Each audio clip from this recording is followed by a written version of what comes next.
military, and when you're early, You're late. when you're early, You're late. you're on time. And when you're on time, You're late. yes. Thank you all so much. I love it. I love it. I love it. So yes, I'm a veteran. Any veterans in the space? Thank you for your service. Any veteran families in the space? Okay, veteran spouses, future veterans. Okay. Oh, are we gonna get time for the language justice spiel? I'm not sure what you're saying, sorry. Oh, okay. I'm sorry, I was saying.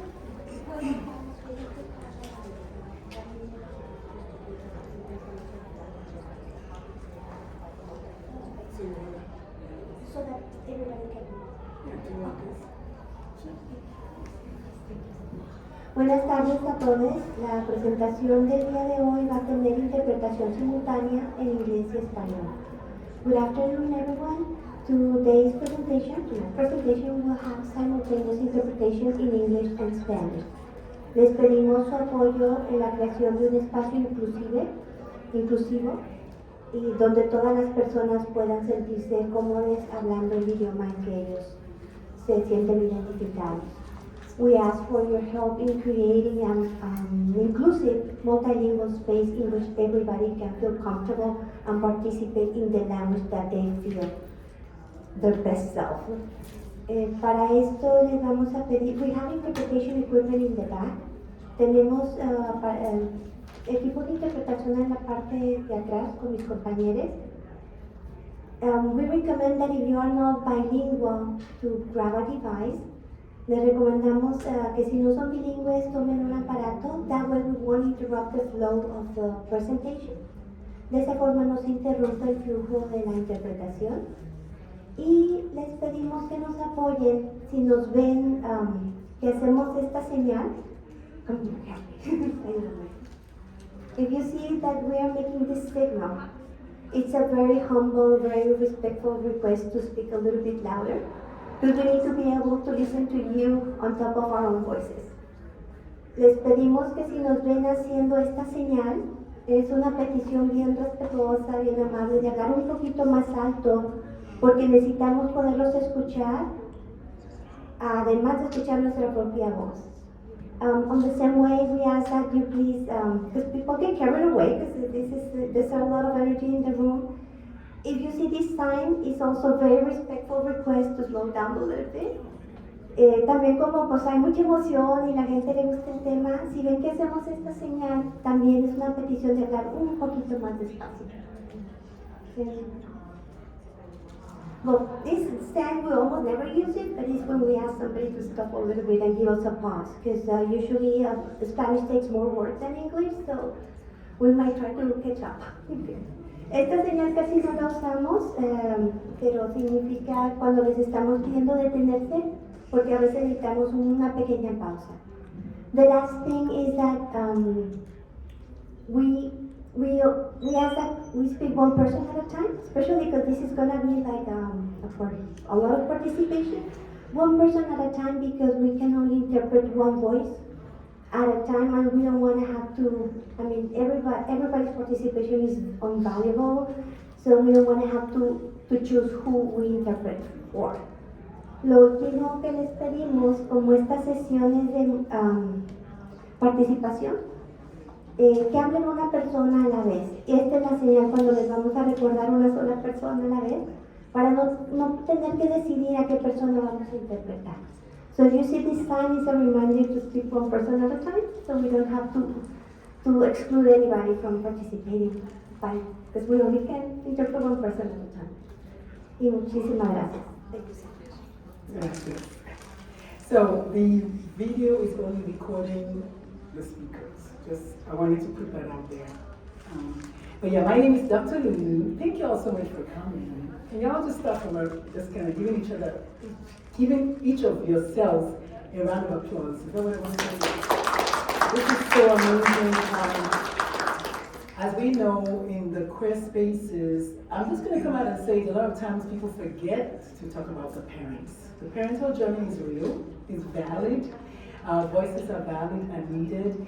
And I find myself specifically being forgotten sometimes when we're talking about Christmas. I happen to be your child because I used to be queer.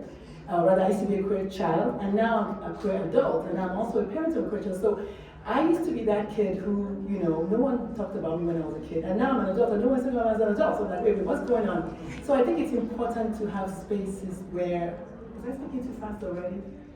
Yes.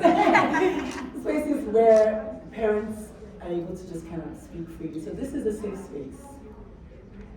But also the theme of this conference is queer joy. So I wanted to bring it home to parenting joy. So as much as possible, I want us to harness the joy in this struggle. I do believe that struggle is actually exciting. Struggle is passion. Struggle is joy to some extent.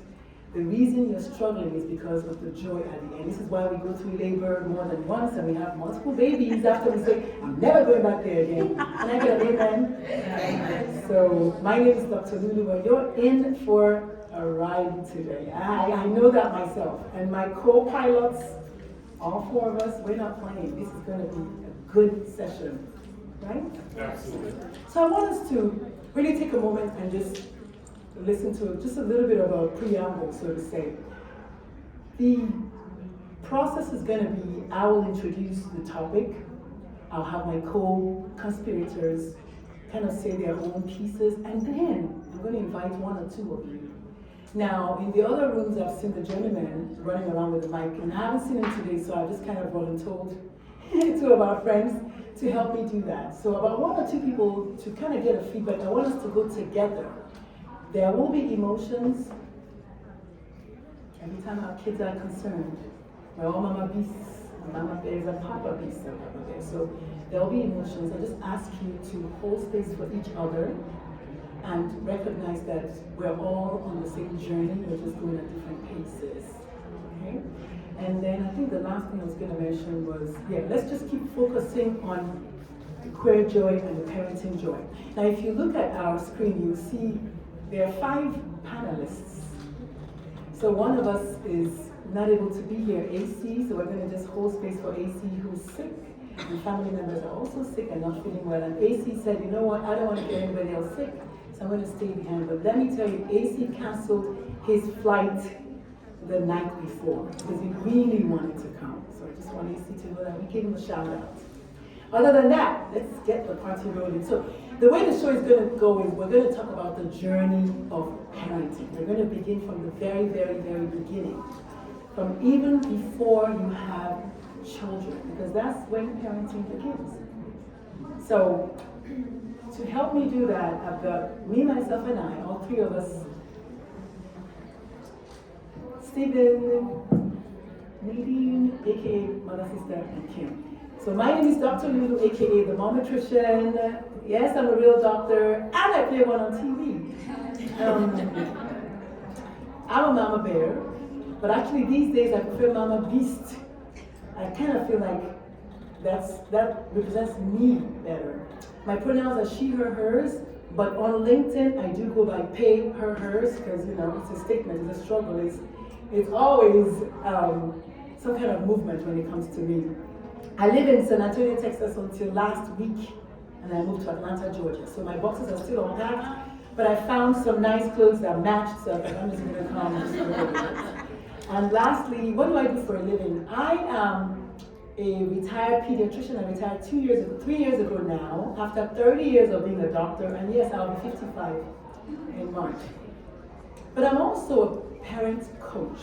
And I think that's the kind of like an accidental job that I found, because when your child tells you those words, Mom, I'm gay, Mom, I'm queer, Mom, I'm anything other than what we call as normal, you just kind of become an activist right away. Your advocacy and activism is activated. And so I became a parent coach. And I said yes to this journey because I'm like, why not? Why not create a space for parents to be adjacent parents, aka aunties, uncles, right, and uncles. So that's why we're here today. So thank you so much again for coming and rolling with us. I'm going to give the mic to Steven to tell us a little bit about himself.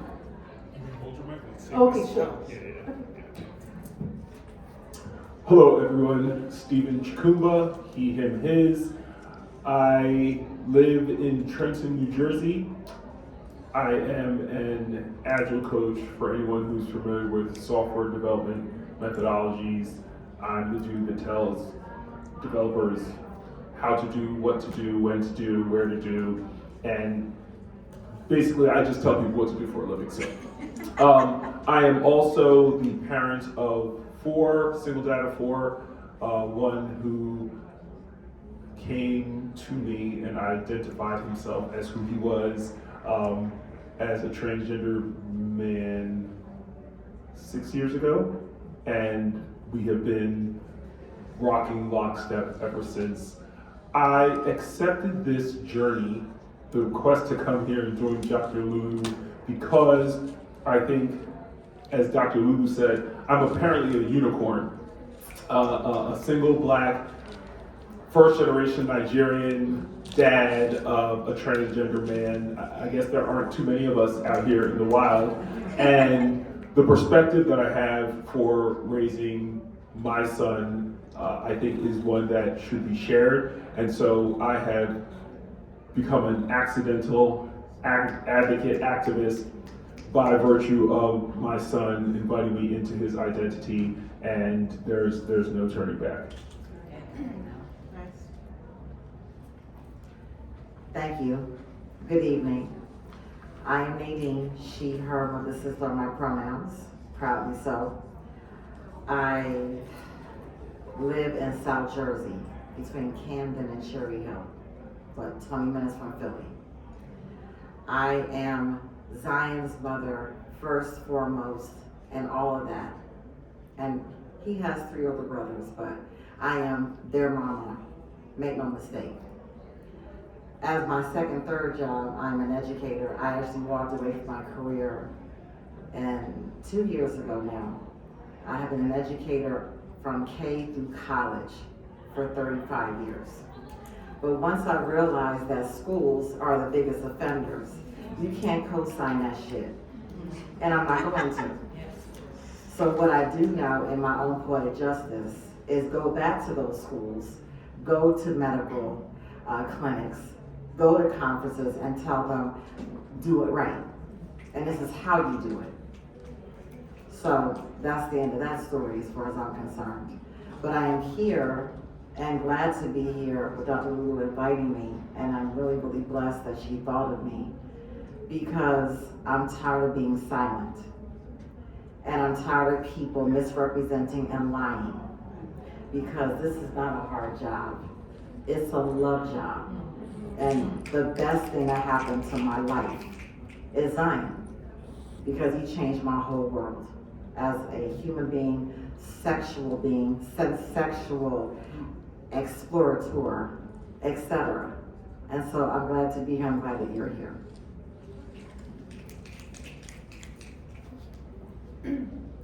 So I'm Kim Dory.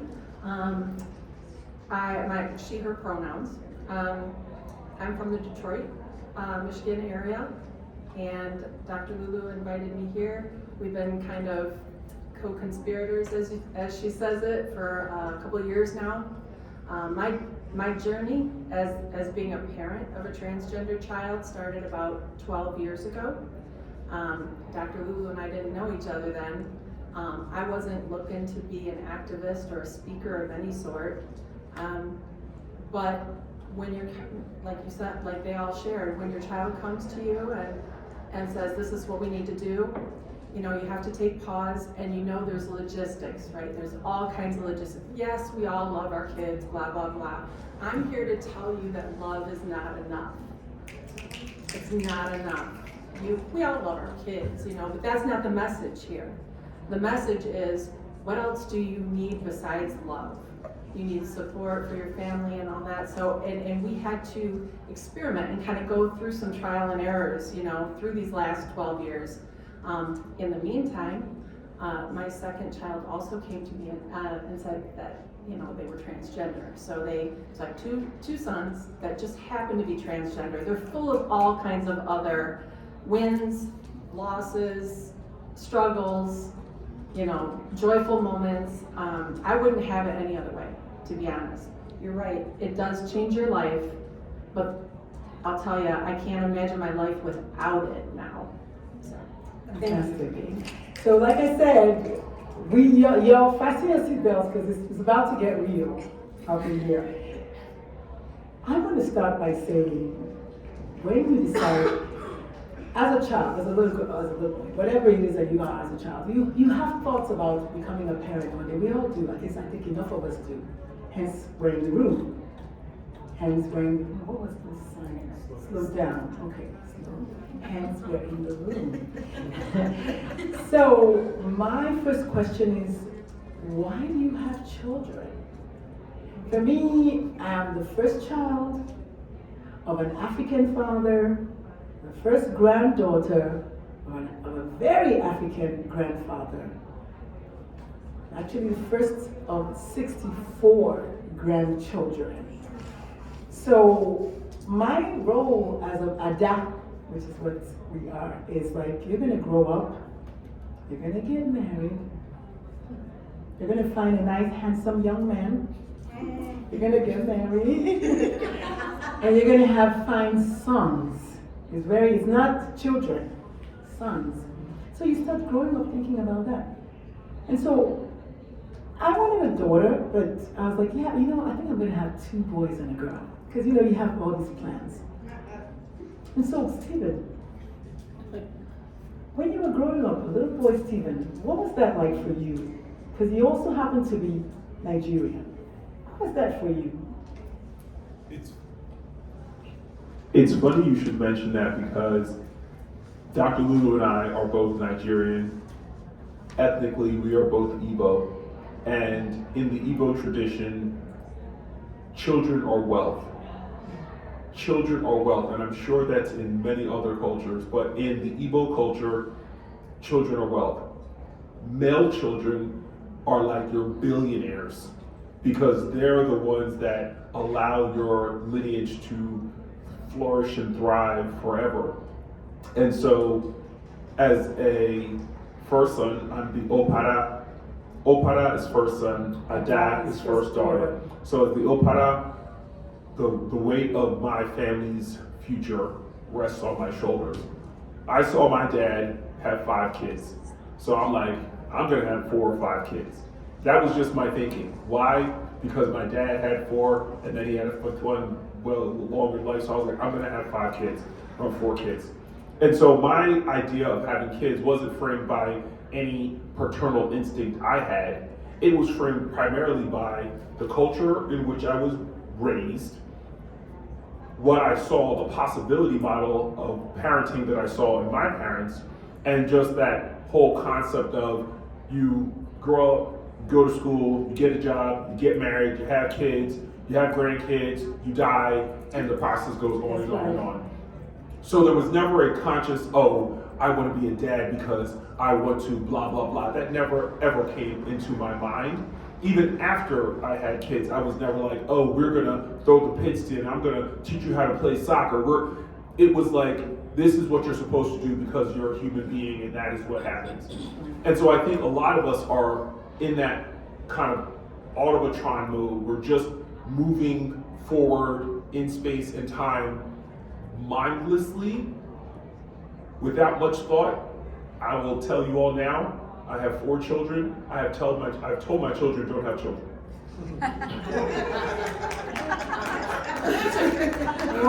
Dead ass. No, but because, we live in a time and a space where my child is the subject of 800 plus anti-trans bills. LGBTQ plus people are constantly in crosshairs. Trans women are being killed without regard. There's so many things that no one talked to me about that I now talk to my kids about. And I say this world is not a kind place. So if you do decide to have children, please do so with your eyes open, fully aware of what that means and the responsibility that you have on yourself, and then the consequences for your children, because when you're gone, they're going to inherit this space and they don't have a choice or a say in the matter. So it's really important that I didn't have that conversation. My dad didn't have that conversation. My mom didn't have that conversation with me. I'm having that conversation with my kids because I think if you're going to have children, do so with intention, and with your eyes wide open. That's right, with your eyes wide shut almost. So when it comes to gender assignment, again, coming back to the Nigerian context, and you know what, it just is what it is. I happen to represent the real West Coast. For us, having a firstborn male is the shiznit, right? So I was over the moon when I had my first child, and we assigned a male sex, because that's what happened. The baby didn't come out, I'm a boy. The baby came out crying. And sometimes I crack a joke and I ask people, I said, which do you think came first? The baby crying or the doctor saying is a boy or is a girl? I'm going to ask the crowd. Which do you think came first? It's a boy, and the baby cries, or the baby cries and it's a boy. Which do you think comes first? Play it out, play it out. Who has the mic? Mother, sister, which do you think comes first? You said it's a boy or it's a girl. Oh, yeah, which one comes first? The baby cries, and then we say it's a boy and a girl, or we say it's a boy and a girl, and the baby cries. The identifying comes first. So my joke, my own little personal joke is, the baby's like, no, I'm not a boy, I'm not a girl. We don't know that. So humor me a little bit. We truly don't know that. And I happen to be a pediatrician and have delivered more than 3,000 babies. And we're like, nobody can wait. We can't wait to say, what is it? What is it? What is it? Oh my God, it's a boy. And then the baby cries. We don't know truly. Am I onto something? You're right on it. So, mother, sister, tell us, what were your thoughts when you had the first, what birth order is your child? I'm sorry. This is my fourth son. Your fourth son, okay. So, what were the thoughts going through your head when the baby popped out of your vagina? Because we know we're going to go there. Yeah. And you saw the baby. And Pediatrician, yes. JJ. So, go with it. And you made the declaration. So walk us through that moment for you. Okay, so number one, I had 3 boys already. I never went or asked to find out, what am I having? Truly, it did not matter. And I was not in this work at the time. So I will say, I lost my mother when I found out I was pregnant with my 4th child. So when the doctor said, you're going to have a girl, I said, oh, yes. But this is why. Number one, I had a whole bunch of penises surrounding me. So it was nice to know, ooh, there'll be another vajiji genius coming up in the house with Queen Bee. So when it was confirmed, I had this mistaken notion of a mini-me. And there's no such thing. I'm already here. There is no mini-me. And then when Zion, because I have his permission, told me when he was almost 7, no, y'all got it wrong. To myself, I said, oh, God got jokes. I'm still gonna have this son I thought I was getting away from. So now I still have 4 sons. And really, my mind was somewhere else and being told you're going to have a daughter. Because my sons were already perfect. It was just about missing my mother. And I needed that companionship, that familiarity that I lost with my mother. So it was more emotional. So having a daughter or having a son, and I love what you said, brother, because I went through postpartum with every one of my sons. It wasn't, you know what? It was because they're black men in the making. Like, what the hell have I just done?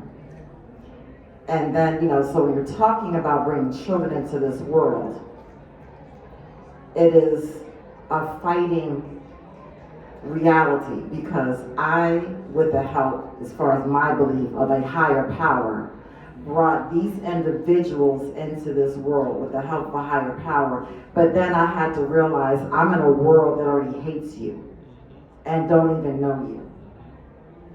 But at the same time, if our ancestors thought like this, we wouldn't be here making some noise. So yeah, it's hard, But that's what I'm here for. Yeah. And Zion is tougher than I thought because he's teaching an adult what I did not know. And he taught me to unlearn that bullshit that they just told you all your life. So I welcome that. And he hasn't changed. He was always like that, crying, like, y'all motherfuckers got this wrong. You have to excuse me because I'm going to be myself tonight. I didn't think I was going to talk like this, but that's who Nadine is. So y'all had this shit wrong. And this is who I am. And I'm glad about that. So yes, it's hard. But I'm already a grandmother. I know I'm still a tenderoni, but I'm a grandmother. And it's another boy. And it's like, what the heck? But it's good to be Queen Bee on the throne by herself. I'm good with that. That's right. That's right. So this is a beautiful thing, but Yeah. you are absolutely correct in the crying afterwards. Yes. We all cried. Because you didn't know who you were. They didn't know who you were either. Just because they may have gotten it right, you're not even really what the doctor told you you are. That's the real truth of They it. must have. They might have gotten it right. I love that. I love actually what you're saying about your mom dying. And I know Stephen will know this. In Igbo land, your baby would have been called Neka, meaning my mother has come back. So it's very deep, and I thought you were going there, but then I guess you weren't. But I agree with you that when you have a child, you have all these expectations, you have all these thoughts, all these plans for your child, including the gender journey of your child. So thank you so much. So Kim, the questioning, I'm going to start with myself. One of the things that they say we should not do is ask the child, so is you gay or is you not gay? But I did that. Because, the questioning part of is, I started watching the child and I was like, well, you're not acting like a boy. Acting. Why is you acting like a girl? What's up with this? You is not a girl. Stop acting like a girl. So I did that repeatedly.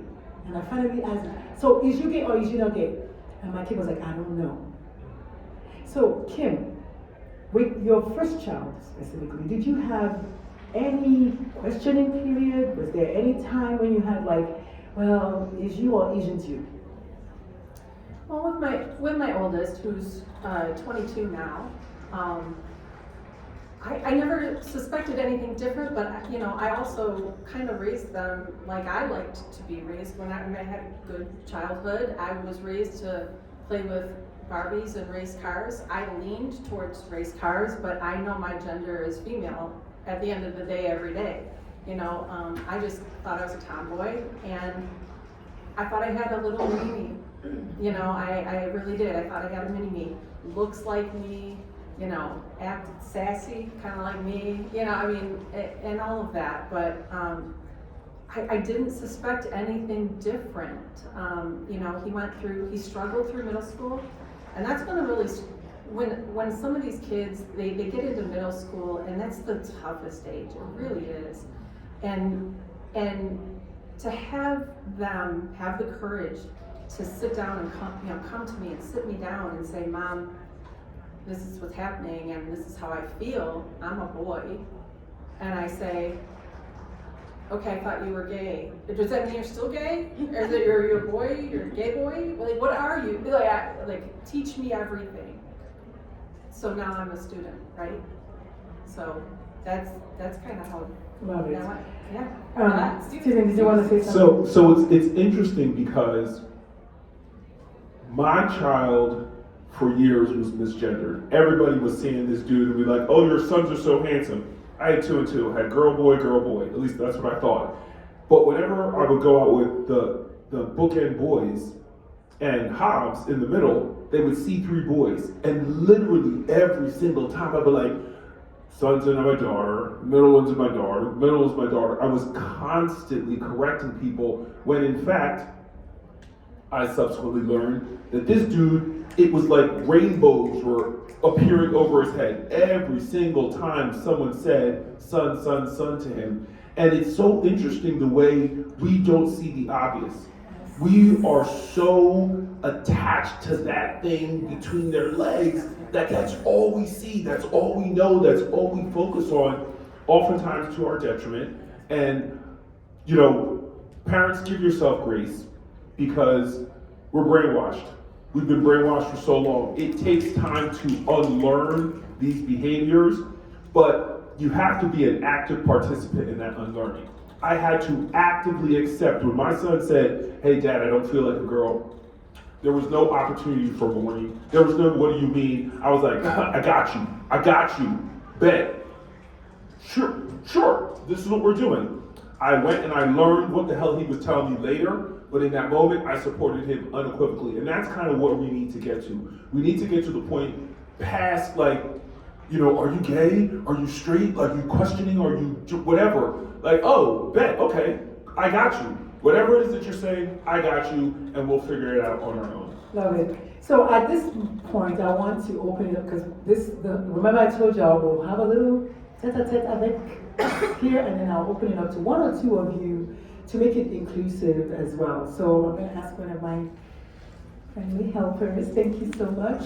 And just one or two volunteers, anybody who wants to share their story based on all the things we've talked about, the journey, the expectation, questioning or not, all of that. Just a couple of minutes, 1 or 2 minutes at the most. I'm going to assume, for the purposes of this conversation, this is a safe space not being recorded. And I said that earlier, the recording is only us. Okay. And I said that earlier. Thank you. I'm also from New Jersey. I'm actually. What? I'm sorry. Oh, okay, sorry. I talk fast. I'm used to doing presentations that give me 15 minutes to do an hour and a half of material. So I'm also from New Jersey. I'm an attorney for over 2 decades, and I practice New York and New Jersey. And my focus is LGBTQ work, and I do a lot of representation of trans kids in my practice. So I've been with that focus for probably 15 years. Right when I came out as queer, and which is its own journey, right? I have an older son, conceived the old school way from one marriage, and I have twins that are 10, and my twins were born via co-maternity. So my then partner, female partner's eggs, and my oven. And so back then, even though I did this work, I still came at it from a place that now I don't recognize. But during that pregnancy, etc., it was all about, oh, we're having twins, are they going to be identical, la la la. We went for the scans and this and that, and we got all of the matching outfits, ridiculously, and everything with names on it. But I remember going for like a 3D scan, and when we did that, one of the babies was like, yo, here I am. And they were like, that one is definitely a boy, right? And the other one kept flipping around, and they could, 2 hours of a scan, eating sugar and lollipops and whatever, and they could not see between its legs, right? And finally, someone got a glimpse of, something, and said, no, it's actually a boy too. Now for me, I had also lost my mother, and if we had a girl, that child was going to be named after my mother. So, and I already had an older son, so I was really hoping for the boy-girl experience, and I was sad. I had to grieve that, which I feel terrible about now. And when I heard you say about the crying after the gender reveal, I suppose, I was laughing because I'm like, look, my kid was trying to like tell me in utero, like, no, don't base it on that.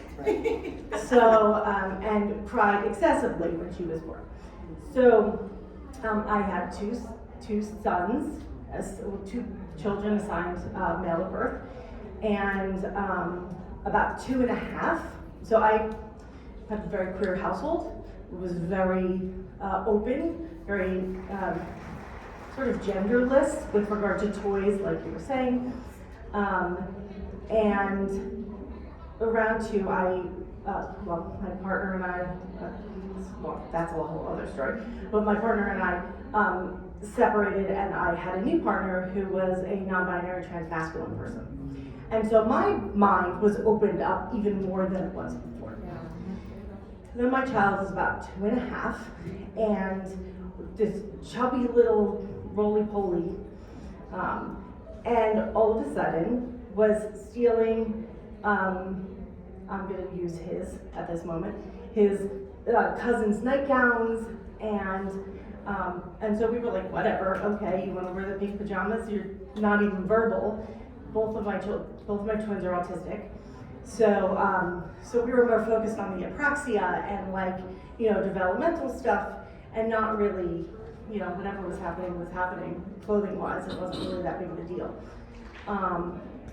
And so about 2.5, 3, my daughter was like, I think I'm a girl today and I'm a boy tomorrow, and then I'll be a girl all the rest of the days.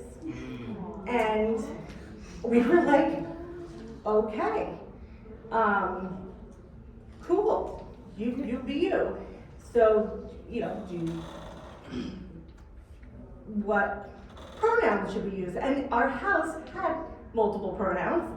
And so, even at 3, my kid was okay, tuned into that concept, and was like, still he, And then, so what we did was every day we put out, then one day, my kid was making fun of the babysitter, and calling her the wrong name. And my co-parent said, I'm gonna dead name my child. Josh, that's not nice. What would you do if I went around and instead of Joshua, I called you Josephina, and I was like, Josie. That's not nice. We don't call people by a name. That's not the name they use. And she just stopped and said, can you please call me that? And I love that. those are good. And so then every day we put out a necklace. That's one that said Joshua and one that said Josie. And she got to pick every day when she went to school what necklace she would wear to school. And she picked Josie every single time for 3 years. I'm going to ask you to, just for an interest of time, but thank you so much. That alone, because I wanted to mention, and this is not supposed to be like a teaching session, but you know what, let's roll with it. One of the things I want people to know is sexual identity begins at, who knows what age sexual identity begins? Sexual identity. Not gender identity. Sexual identity. 6 months. I happen to be a pediatrician, so I know that. But gender identity is 18 months. And this is so powerful because you say, oh, Dr. Lulu, you're just saying this. Now, I'm not just saying this. And the reason I say that is because a cisgender male knows at 18 months that they are a cisgender male. And that's how I sell the idea of trans and not yet. And so just because the child doesn't say it doesn't mean that they don't know it. And this is a classic example. They know it, they've been struggling with it, and in a house like mine that everything was binary and Catholic, and the child will wait till they're 22, in my case. But thank you so much for sharing.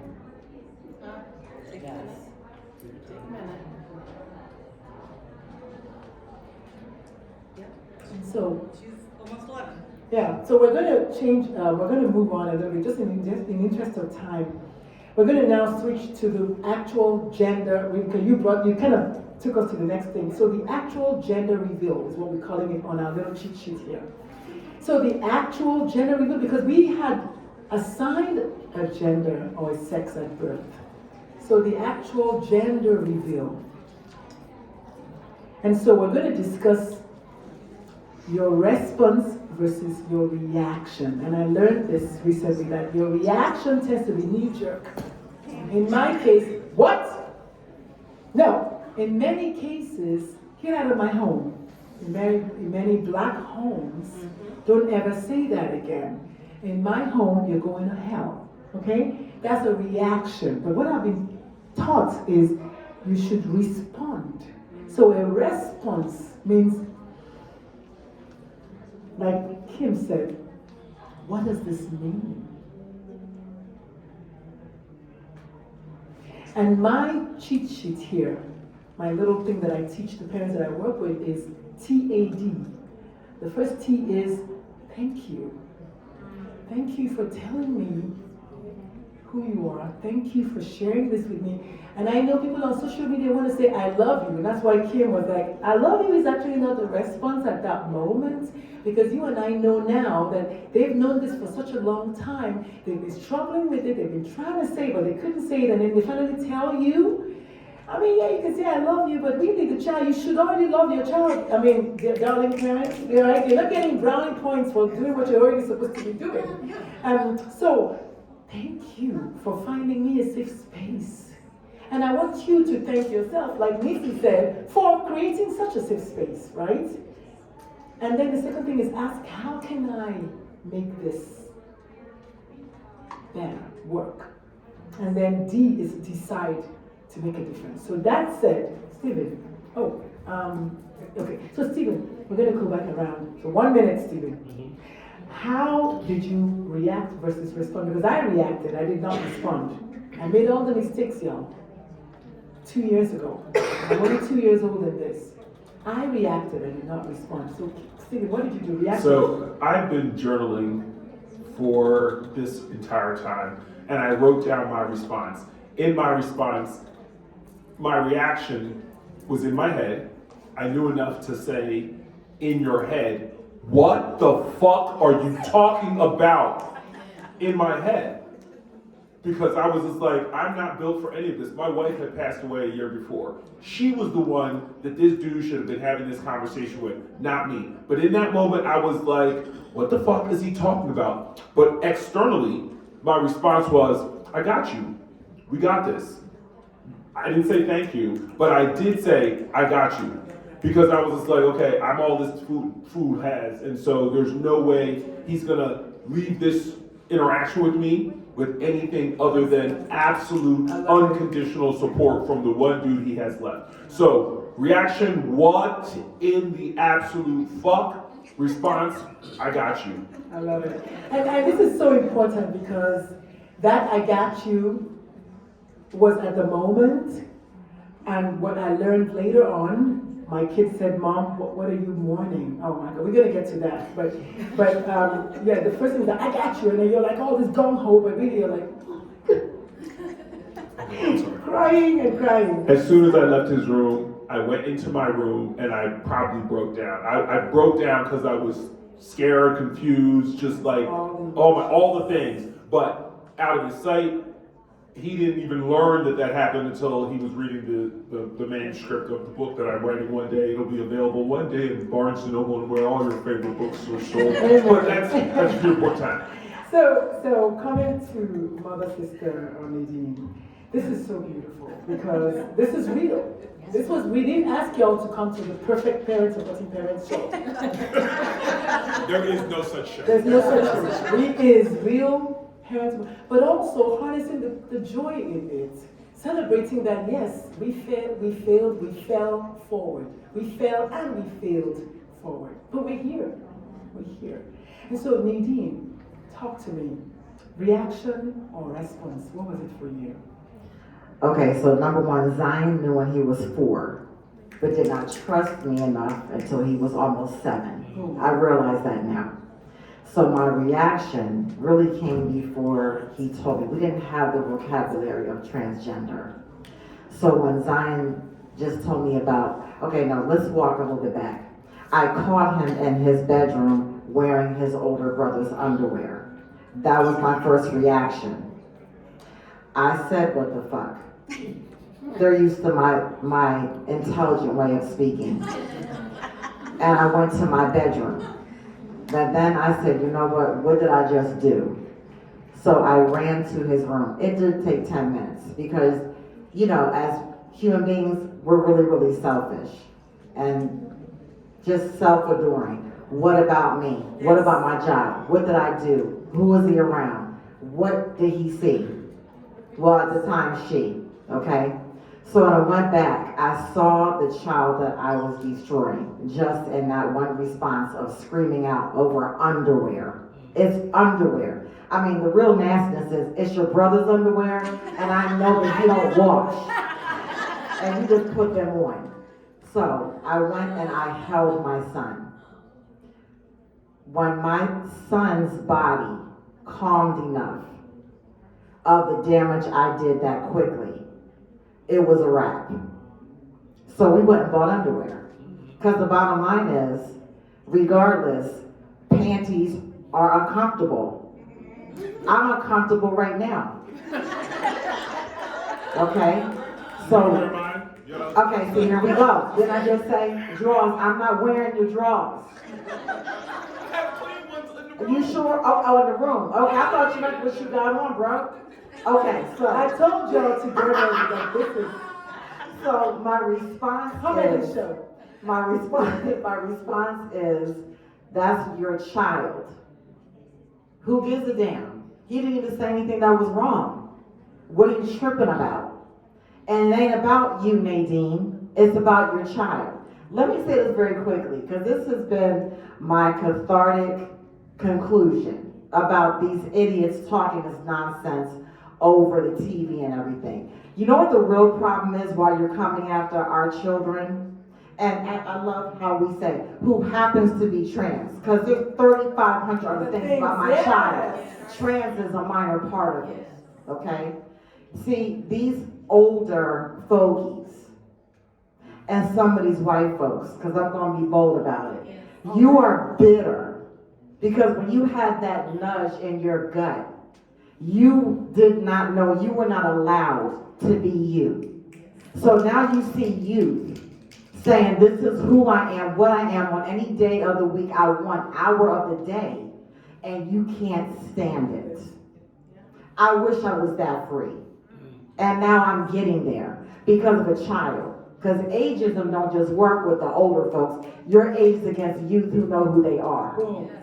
So once I hugged my child, I had my answer and my response, which is why I left the job I had, why I work where I work, which is the Attic Youth Center in Philly, and why I also, I'm gonna help you, author 2 books. I have a series of books based on my child's experience. Life According to Z. Yeah, I'm putting it out there. And it ain't in Barnes and Noble because they don't pay quick enough. They don't pay enough. Okay. Okay. All right. I'm sorry. I can say what I want to say. If you work for Barnes and Noble, talk to me. But I still have another sister. Okay. Okay, I'm done. Okay. So, but the beautiful thing about it is this is a family. And so what I wanted to mention is what comes out of the unlearning. And I think that's that's the thing. Yes. You become a radical activist. You don't even know, you're writing books, you're writing blogs, you're going to the governor's mansion. Me, my kids were like, Mom, you did what? I was like, I went to the governor's. Hey, Mom, you're going to get arrested. Let me get arrested.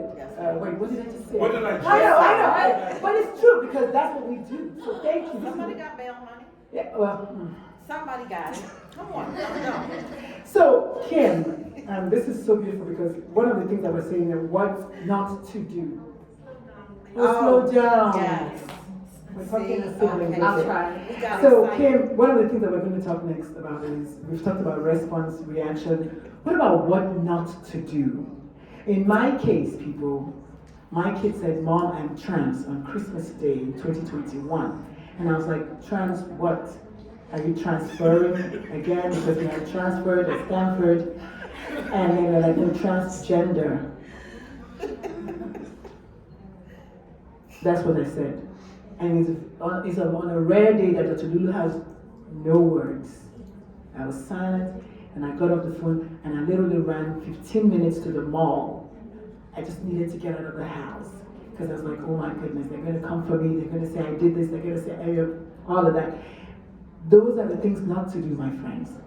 Kim, what about you? How was that reaction? The second one. Kick them out, not under my roof, assume it's a phase, the mourning in front of them, making it about you. What did you do?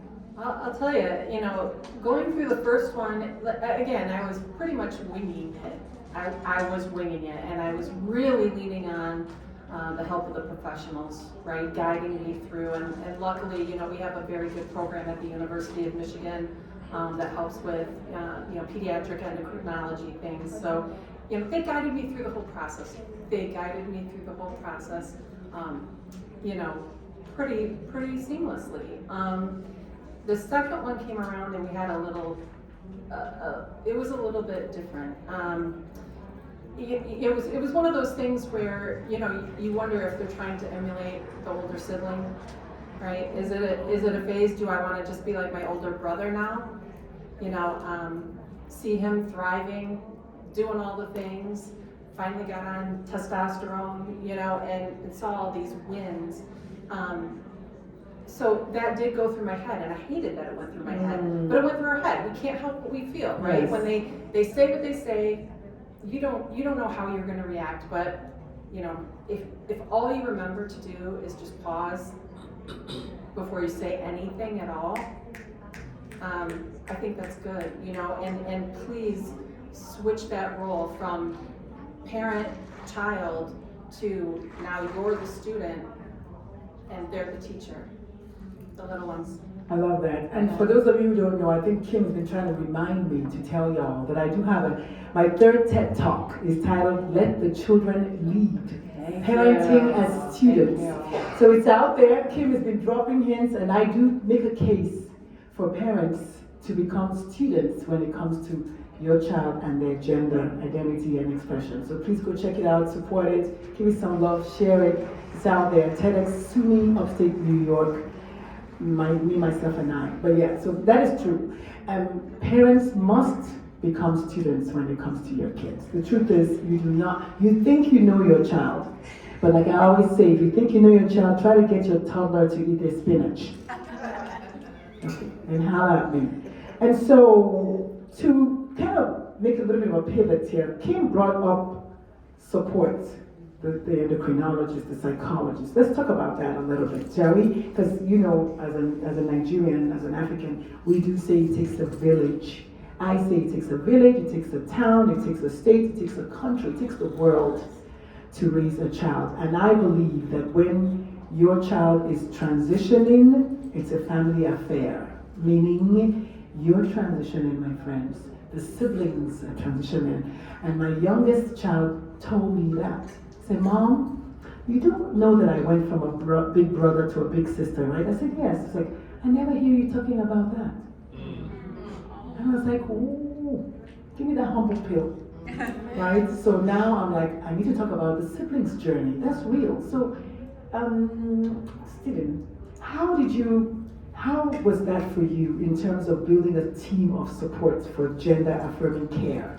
Which, by the way, gender-affirming care is not just surgery and hormones. I think if you don't know anything, you know that now. All right, my friend. So again, first generation Nigerian born in America. Mom wasn't really with it. Brother wasn't really with it. Older sister who had passed, who would have definitely been with it. Another brother who lived in Chicago who was supportive. And my last brother who lived in New York who was supportive, but the immediate family was just me and the kids. And so support looked like us, like, you know, huddling together, just loving on each other because we were all we had. And that was enough at first, but then, you know, the kid has to leave the house. Gotta go to school, gotta go to the doctor, gotta go to the dentist, participating in sports, and so it became very strategic who we told what to and when, and I was doing just a butt ton of reconnaissance to figure out who was safe versus who was not safe. And so building that support team was a slow, methodical, intentional activity that put the welfare of my child front and center. And so I think, again, as we sit here, I'm sure many of us have missteps. We have failed forward, fallen forward, picked ourselves up, brushed ourselves off, and we're like, oh, we won't do that again. And hopefully we can share what we've learned with other people so they don't make those same missteps. But it started off super nuclear. and then it slowly built concentric circles of support away from that center. I love that response. Started from home, which is where the heart is. One of the things that I do want to mention as you were speaking that came to me is if your child is age enough, and I think ultimately everybody kind of sort of knows the maturity level of the child. If your child is age enough, ask your child, okay? Ask your child, do you want me to tell Uncle Buck? Who do you want me to tell? Who do you want us to tell this thing to? My kid told me at 22. That's when I found out, and I'm a pediatrician. But my kid said, Mom, you were so transphobic. And I tell you this with my full chest, as we say in Nigeria, because listen, I've already done it. I cannot undo it. But my kid said, Mom, I would have, I tell the story about when I get my co-doctor friends, and I tell my doctor friends, Dr. Monica told me in San Francisco, she said, I have a lot of white trans patients and I have a lot of Hispanic trans patients, but I don't have any black trans patients. And I was like, you're lying. You have a lot of black trans patients. They're hiding in plain sight. And I went home and I was feeling really, oh my God. I was like, yes, I got one for the team. And I told my kid, and my kid was like, Mom, I want you to absolve all your doctor friends of that responsibility. What are you doing? I thought I was really doing well. You know what she said to me? She said, I would have never told my doctor because you are my doctor. The power of the parent cannot be underemphasized. She said, Mom, I would have never. You were transphobic at home. You were transphobic at work. You were transphobic, period. So I want people to hear me when I say, the little things you say, they hear you, and they're not going to tell you. You are not the first to know. Yeah. I was the last of the last, but I was the first of my family, which to this day was like, well, this is not a Dr. Lulu show. Mother, sister, tell me, with regards to like what our friend Stephen said.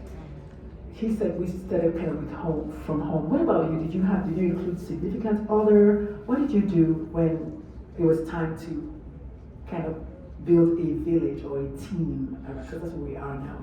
What did you do? Well, first of all, the person who helped me make Zion, we have not spoken to that person since 2016. So that's what that is. And already as a single mother, what I have realized is I have to be very careful who my children are around. So when I tell you what I tell you, and your responses are not acceptable, I have built a family. I am very estranged from my family. I only have one sister. We haven't talked in 4 years. Now let me just say this. This country, this culture does a real winner on you because family is everything. Blood is thicker than water. Stop. If you don't mean me well, if you don't feel that you would run and do what has to be done for my livelihood, you gotta go, family or not. Because my family has done more for my child and my children and me and my own sanity than my own blood. Amen. So I'm good, Yes. and so I also had this moment. If I die tomorrow, do I really want my child going to my family? Hell no. That's a good one. But my family got it. It's in my will. I mean, he's almost grown now. But when they were all children, I had to make sure it's in writing. You will not have these people, and I listed it, near my child. Zion will not be living with these people. I don't care if she is my sister. This is the first time I felt comfortable even saying that publicly. But the truth sets you free. You were not batting for my child. Not when I come to your home and you given your rendition of what your nephew is. And everybody's looking at him. We have to go. So that has been my story. But you know, I'm all the better for it because I found out what the truth was. That's what they say. So right? we good. They show you their true colors We for good. the first time. And one of the things that I learned in this journey is those, and I think it was Dr. Seuss that said it. I didn't realize, I thought it was unknown, but Dr. Seuss said something about something, because those who mind don't matter. So say what you want to say, live your life, because those who mind don't matter, and those who matter don't mind. So, in my case, I say, well, never mind. So I say, you know, with that at the back of my mind, that's what I use now. If you mind that my kid is trans, you don't matter. Because the truth is, those who matter, like friends and family and extended siblings and mama beasts and papa beasts, don't mind. So thank you for reminding me of that amazing quote. And so Kim, you know, one of the things I do is I have this A, B, C, D, E, F that I use to kind of help coach parents. And so when it came to the A's, acknowledge, B's, believe the child, C's, criticize, D's, make a decision, E's, empower them with your words, and F is, I want to say fuck your feelings, but let's just say feel your feelings. Because Is this a build-up to let me go off? I think it is. I think it is. So, but with that, what was your to-do list when your second child said, Mom, I'm a trans boy? What was your to-do list like? That's my to-do list for y'all is the A, B, C, D, F. And if you'd like to know more, I'll share with you. But what was your to-do list? Well, you know, I think number one on the list was really just reflect, you know, like, how did this go with my first one? I'm immediately comparing, right? My oldest cut off 10 inches of hair, so now my youngest wants to cut off 12 inches of his hair. You know how it is, you know, people with long hair like their long hair, and my mini-me, you know, and that was pretty emotional. But we all, you know, I think it's really just building that support system, calling that pediatrician to get in, talk to therapists. More than likely, I know that there's a lot of statistics out there you can look up, but middle school starts to build and you might see anxiety. It might show like depression. It might show like self-harm.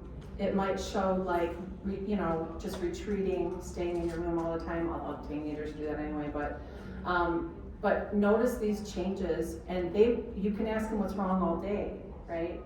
I don't think I had a to-do list. I was literally winging it with both of them because the journeys are different. The journeys are different. I don't have a to-do list to give you. Like, that's not something I can do for you. I can tell you that you just need to be open and you just need to kind of bend with the wind, right? I love it. You need to be open because you could have another child who is gender divorced. I love that. And that brings me to one of the biggest things that the parents that come to me talk about is new names and pronouns. So y'all know we had to go there, right? Who? Should I start with the crowd or should I start with y'all? Okay, let's have one person tell us, anybody who would like to talk about your experience with new names and pronouns, managing new names and pronouns with your kids. Who would like to? And please feel free, if you want to, you don't have to.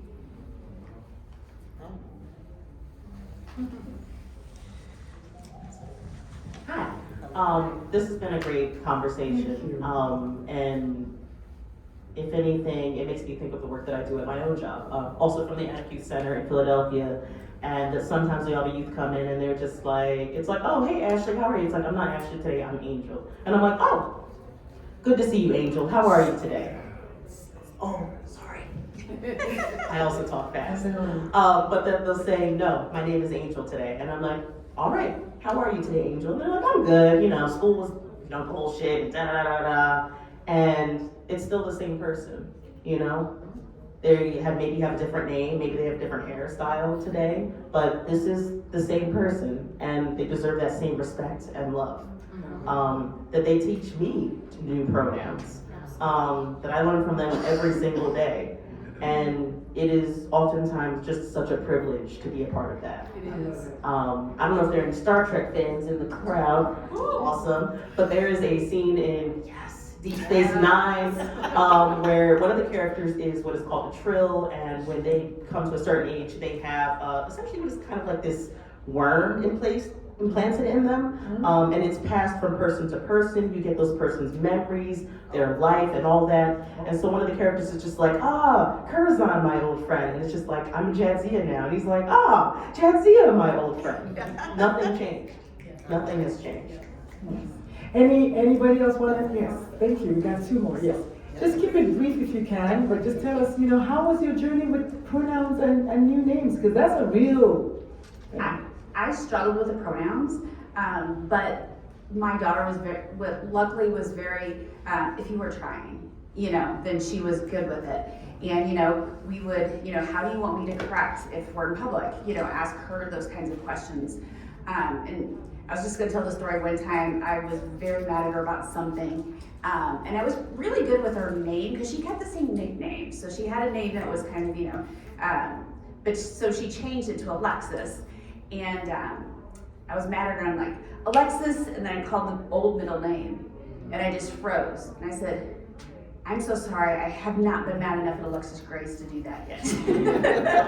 Which she thought was hilarious. It's funny you said that, because did I tell you that when I get mad, I just say the old, again, when I get really mad, I'm just like, but yeah. And the other thing is when you tell stories from when they're young, that was the thing that took the longest, I think. Yeah. And so let me just kind of butt in there. I actually spoke to a trans person who I asked, how do I navigate that? Do I say, well, when he was young, and I think it was AC actually that said, actually, because your child has always been that gender or that sex, we should always, and that was, thank you for bringing out, that was like, humble pill, please. Yeah, you got a lot of pills. IV humble pill. We have a friend in our parent group who, with her child, she does scrapbooking, both of us do, and their child didn't want them to change anything because they're like, well, that's what I look like back then. My daughter, I asked her recently, I'm like, would you like me to girl up your baby book? And she's like, yes, please. Because it's something I'm going to pass down to her at some point, and I don't want it to be something that makes her uncomfortable. But yet, this other person I know, their kid was like, that's fine. So really just asking the child, what's comfortable, what's not comfortable. Yeah. Ask the child, because my eldest is my trans child, and she was like, Mom, I don't care, we can leave all the pictures up. Because I was like, what do we do? She said, leave all the pictures up, doesn't matter. But yeah, there was someone behind you. Thank you.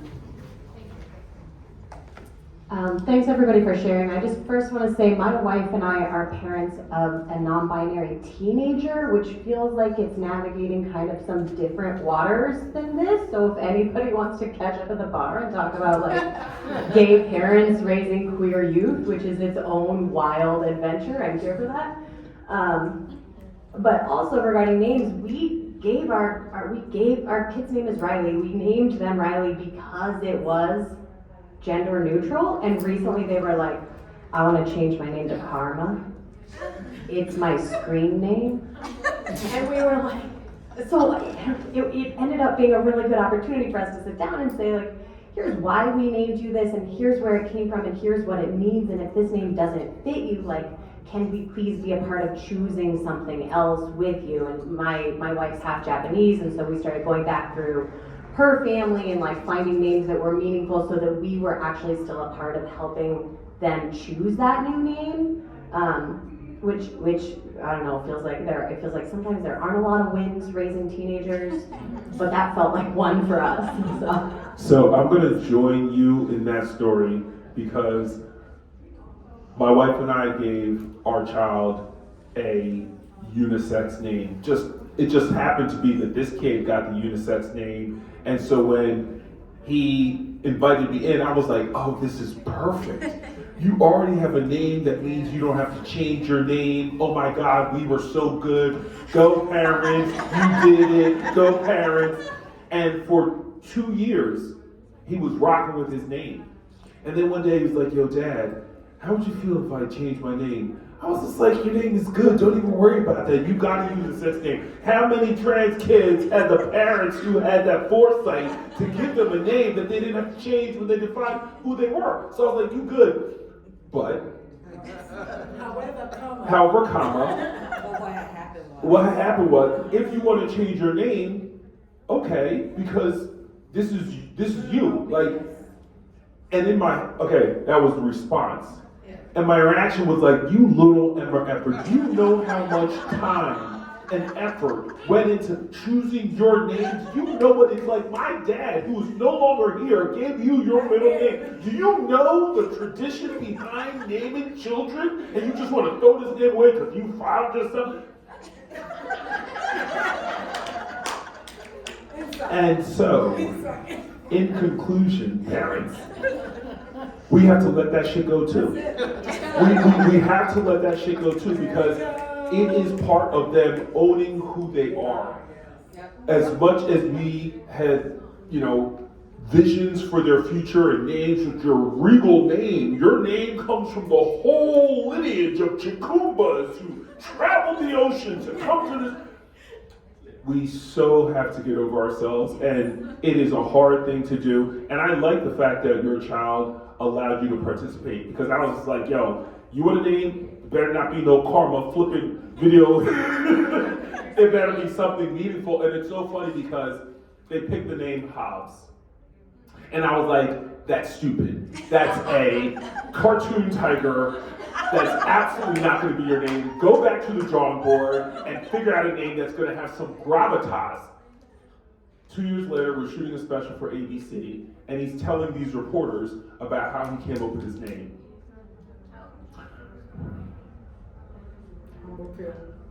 My wife loved Calvin and Hobbes.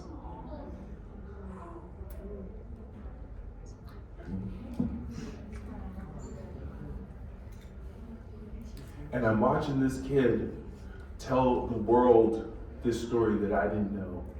Because when he came up to me to tell me what his name was, I was like, get out of here, you stupid little snot-nosed kid, and go get a real name. And it was a name that was an homage to his mother who had passed away from breast cancer. And so we have to stop thinking we know more. And as Kim has said, sometimes it's necessary for us to switch roles and for the student to become the teacher and vice versa. So, wow.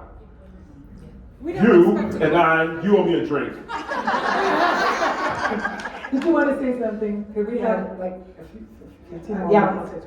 Thank you, Steve, for sharing. Thank you. That was touching. I'll say, I'm one of the friends from the Attic Youth Center. My name is Chandler. And I think I'll share my story and say I think my mom knew early on before I even, came into the earth, because again, she picked Chandler. And again, she said that it was a name that spoke to her because again, Chandler in the baby book is gender neutral. So it's either it's in both boy and girl. So you can name, Chandler boy or girl. But I think she knew early on as a child, and we have like a little joke now because I just turned 30 last year. She's like, wow, we've just been through so many journeys.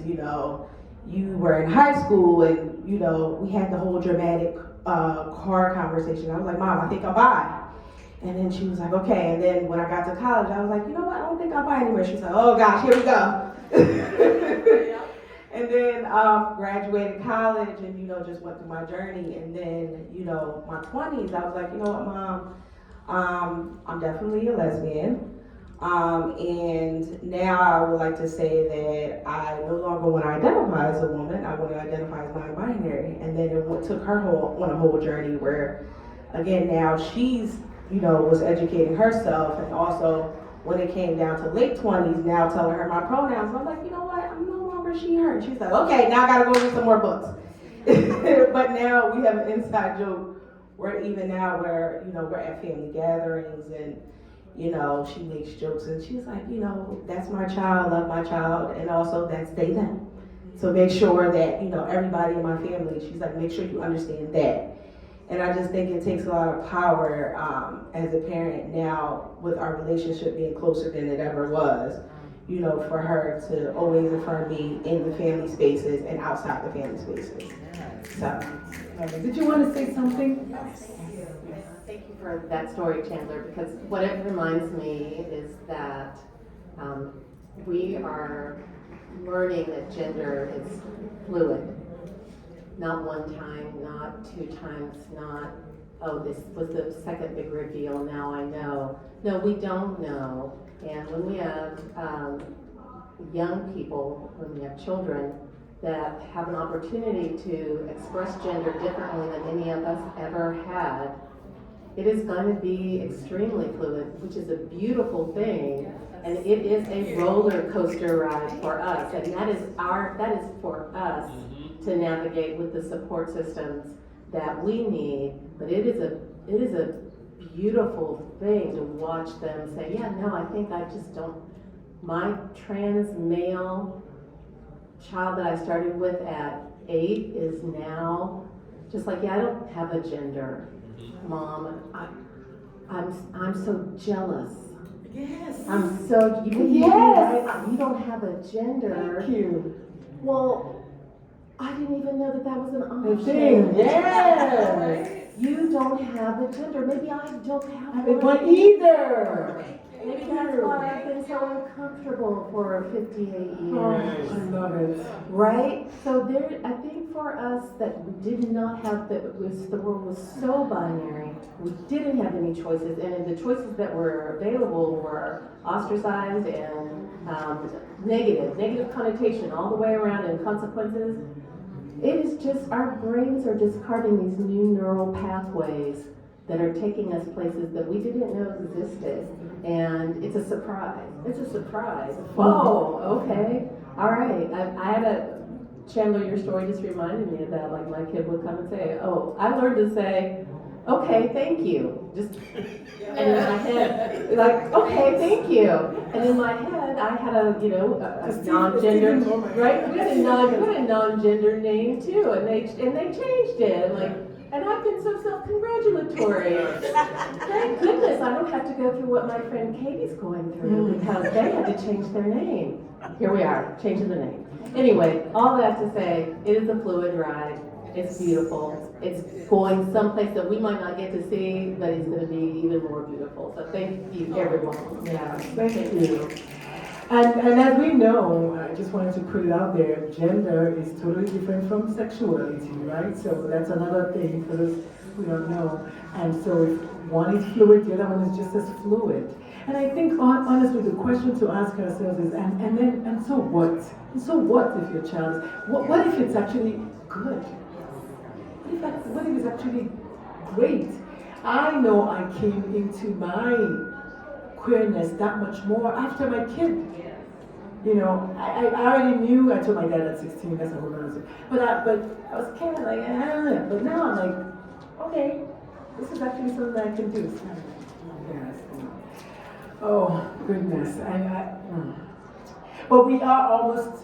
The only thing we had to do was, and I forgot to mention that I wanted to do like a 5 minutes of like just silence at the end, and Kim was going to play some jazz music and we just kind of stay in silence and just invite anyone who wants to do that, because I know a lot of emotions come up when parents are talking about parenting and the works.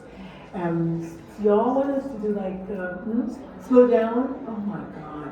I'm so sorry. Do y'all want to do like a quick 1 minute like call to action kind of thing for them? Oh, yeah. Yes? I have Okay. so many things. I mean, I'm listening to everybody. Oh my goodness. So 1 minute. All right. That's 4 minutes. 1 minute. All right.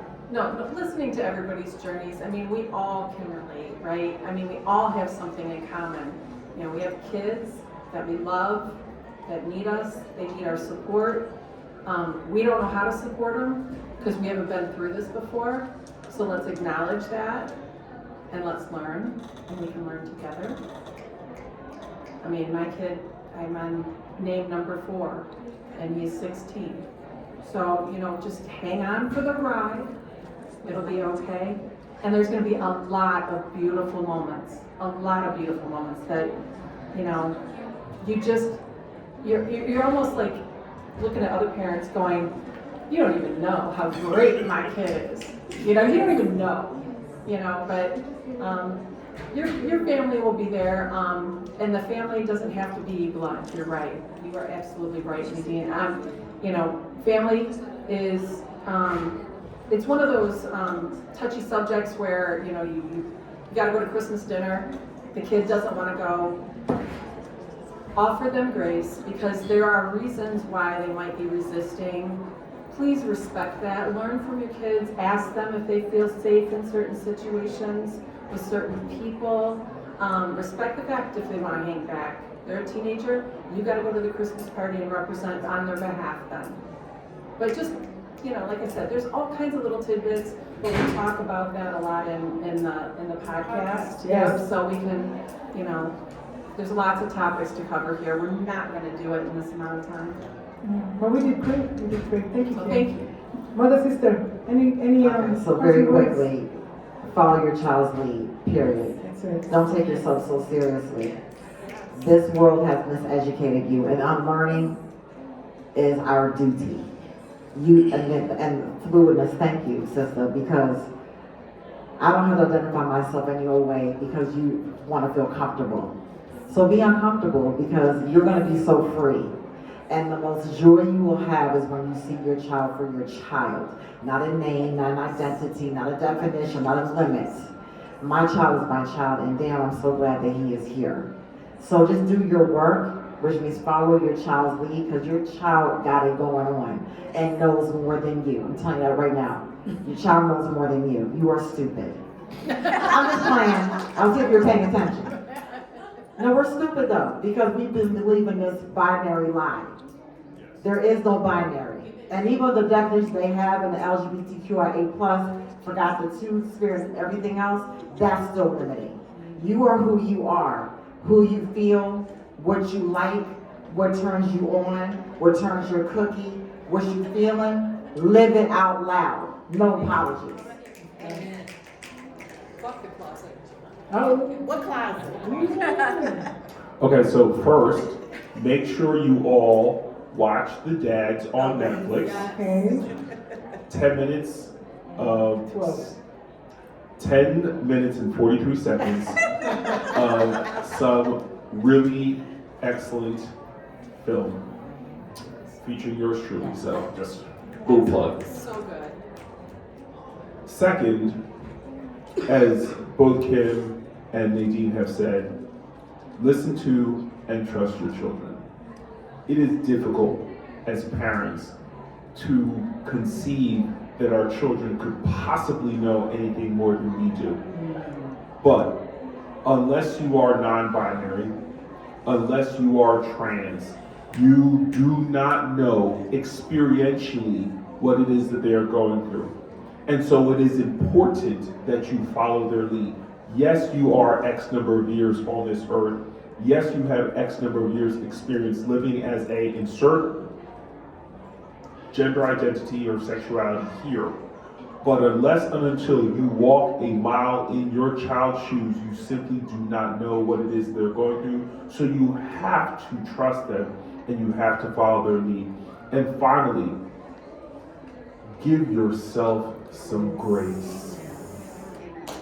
It's so important that you do not beat yourself up. Mom, I love that story where you just were like, you mother effer, and you caught yourself and you were able to find humor in that moment because your children love you and your children recognize that we're all going through this. As Dr. Lulu said at the beginning, when a child transitions, the whole family transitions. And so as much as we want to beat ourselves up for not getting this right or that right, we're not going to get everything right. And so we have to have grace so that that doesn't retard our ability to move forward, to grow and develop in ways that are going to inure to the benefit of the entire family, of everyone who comes into your child's ambit.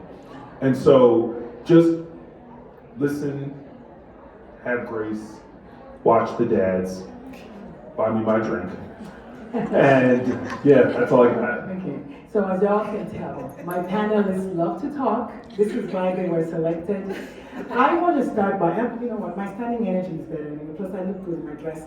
So I want to start by saying a big, huge, enormous thank you, for real. This was a thought in my head, I don't know, 4 months ago. I was like, I would like to do something for parents. Because I went to the Creating Change last year and I did not see anything about parents. And then they were like, oh my God, this is the first time. I said, this is the first time. I said, first time? Okay, well, I like a first. So this is the first Parents Caucus. So congratulations for coming. Thank you for supporting me. I do not take for granted. A couple of things. Those are QR codes. I know Kimmy's own goes straight to our podcast. It's called Moms for Trans Kids podcast. And I should have added a line if you want to come on the podcast. Yes. Oh, on the thing. Yes. Oh, yeah. If Just anybody say wants yes. to come, yeah. Just say yes that you want to be contacted. Well, but okay, if you want to be contacted, then we'll ask you about the podcast. But there's Stevens, there's mine, there's AC's, and there's Nadine's. Please, scan, follow, love on them, show them some love. That's one. And number two, I have a talk on Saturdays titled Making a Case for the Black Transgender Child. Y'all please come show me some love. It's not going to be much different from this one, but it's going to be focused on the black child, which is my kid, because no one talks about my child. No one talks about the black trans child. So I would love, it's at 1:30 at the Churchill area, upstairs. I am a life coach. I do work with parents of LGBT+ kids. If you're struggling in any which way and you would like some support with coaching, that's what I do. Actually, I'm more of an educator. I really mostly agitate governors, and I help organizations support employee parents who are parents of trans kids or LGBT kids. And I help parents with my practice called Dr. Lulu's Pride Corner. And it's a gender-affirming, family-focused practice where we are focusing on gender affirmation. And I want you all to notice how we almost spent 2 hours and not once was hormones or surgery mentioned. And I want you all to notice that, because when they hear gender affirmation, all they hear is surgery. But we haven't, and I was purposeful. I mean, it's on the list. But we didn't talk about it because gender affirmation is everything we talked about here for 2 hours, and yet we didn't mention for one moment medication. So please tell someone about Dr. Lulu. I am fly. And yes, I caught myself signing up for the variety night tonight. So if y'all want to see me, forget your troubles, come on, get happy. Come up there and watch me sing. And last but not least, subscribe to our podcast, please. Just hit follow, listen to it, let us know your thoughts. And if you'd like to come on the show, we are booked through July. So we're happy to have you come on the show. And all we do is just have fun, tell stories. And sometimes we have our dogs join us, sometimes we have our kids join us. It's a family fun thing. And we usually say fuck a lot because we do not give a fuck. And I'm not joking when I say that. But there's another podcast that I have called the Parent Advocate Podcast that we're only booked through next week. So if you want lower barrier to entry, just file. But this is so good. I honestly want to invite anyone who would like to take a picture with us to just come to the front. We'll take a photo together. My books are at the back there. If you're interested in any of my books, just let me know which of them you would like. And I have 3 other books that I did not bring I have about 8 books out, and I have 3 more in the making. Because when you retire and you like words, you write. So thank you so much. Muchísimas gracias de mi corazón. Thank you. Next year we could get this as one of the 4 to 6 hour Girl, workshops. okay. To God's ears. So I want to take pictures. I'll take questions, but I know it's time. If you'd like to be in a picture, just come and join us. If not, no problem. Yes. I just wanted to say, my name is Rosetta, and I'm going to targeted programs of trans families. We are the only national nonprofit that centers parents as the pathway to best outcomes for trans and non-binary youth and children. We are having an in-person gathering